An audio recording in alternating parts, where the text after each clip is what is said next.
14ই August দুপুরের 2টো বাজছে এবং আলিয়া তার পয়সা কাউন্ট করছে। আলিয়া তার নোটবুকটা চেক করে, তো তাতেও 100 টাকায় রাখা ছিল। আলমারি, টেবিল সব জায়গা থেকে টাকা বার করার পর আলিয়ার কাছে শুধু 600 টাকাই হচ্ছিল। কালকে মেহুল স্যারের বার্থডে এবং কালকে আমি মেহুল স্যারকে তাজ প্যালেসে সারপ্রাইজ পার্টি দেব। এবার কি করব? আলিয়ার তখনই তার ভাঁড়ের কথা মনে পড়ে। আলিয়ার কাছে যখনই বেশি টাকা থাকতো তো সে ভাঁড়ে জমা করে দিত। আলিয়া তখনই তার আলমারি থেকে ভাঁড়টাকে বার করে নেয়। আলিয়া খুবই ইমোশনাল হয়ে যায়, কিন্তু এই সময় তার কাছে অন্য কোনো অপশন ছিল না। আলিয়া তার ভাঁড়টা ভেঙে দেয়।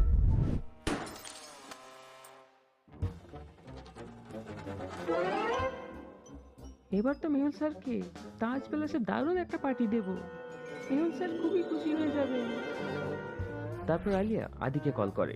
আদি, তৈরি হয়ে নাও, আমি আর ডক্টর সঞ্জনা আসছি তোমার কাছে তোমাকে পিক করতে। আমরা তাজ প্যালেস যাব মেহুল স্যারের জন্য সারপ্রাইজ বার্থডে পার্টি অ্যারেঞ্জ করার জন্য। তারপর আলিয়া ডক্টর সঞ্জনাকে ফোন করে। ডক্টর সঞ্জনা, আমাকে এবং আদিকে এখনই পিক করে নাও, আমাদেরকে তাজ প্যালেসে যেতে হবে বুকিং করতে। ডক্টর সঞ্জনা তখনই দুজনকে পিক করে এবং তিনজনায় তাজ প্যালেস হোটেলের উদ্দেশ্যে রওনা হয়। অন্যদিকে মেহুল তার জন্মদিনের প্রস্তুতি নিচ্ছিল। কালকে মেহুলের বার্থডের সাথেই ইন্ডিপেন্ডেন্স ডেও রয়েছে এবং মেহুলকে একটা স্কুলের চিফ গেস্ট হিসেবে ডাকা হয়েছে। কালকে স্কুলের ফাংশনটা অ্যাটেন্ড করতে হবে এবং সবাইকে বার্থডে পার্টিও দিতে হবে। অনেক বিজি থাকবো। তখনই মেহুলের কাছে চিয়াংয়ের কল আসে। আমি ডিটেকটিভ আসলামের থেকে খবর পেয়েছি কিছু টেররিস্ট আজ বিকেলে মুম্বাইতে অ্যাটাক করতে চলেছে। আমি মুম্বাই পুলিশকেও ইনফর্ম করে দিয়েছি। তুমি অ্যালার্ট থাকবে, আমি মুম্বাই পৌঁছাচ্ছি। মেহুল তখনই আদিকে কল করে। আদি, কোথায় তুমি? স্যার, আমরা এই ঘুরছি, হোটেল তাজ প্যালেস যাচ্ছি। আদি চুপ।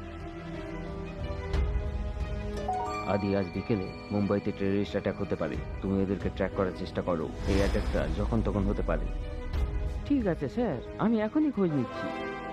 আদি তার ল্যাপটপটা বার করে এবং টেররিস্টদের ব্যাপারে ইনফরমেশন বার করতে শুরু করে। কিছুক্ষণ পরেই তারা তাজ প্যালেস হোটেল পৌঁছে যায়।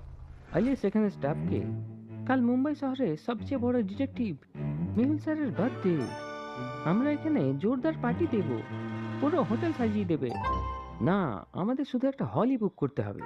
ঠিক আছে, আমি ওয়াশরুম থেকে আসছি। তখনই বাইরে থেকে গুলির আওয়াজ আসতে থাকে। সন্ত্রাসবাদীরা তো অ্যাটাক করে দিল না আবার? দেখতে দেখতে ফায়ারিং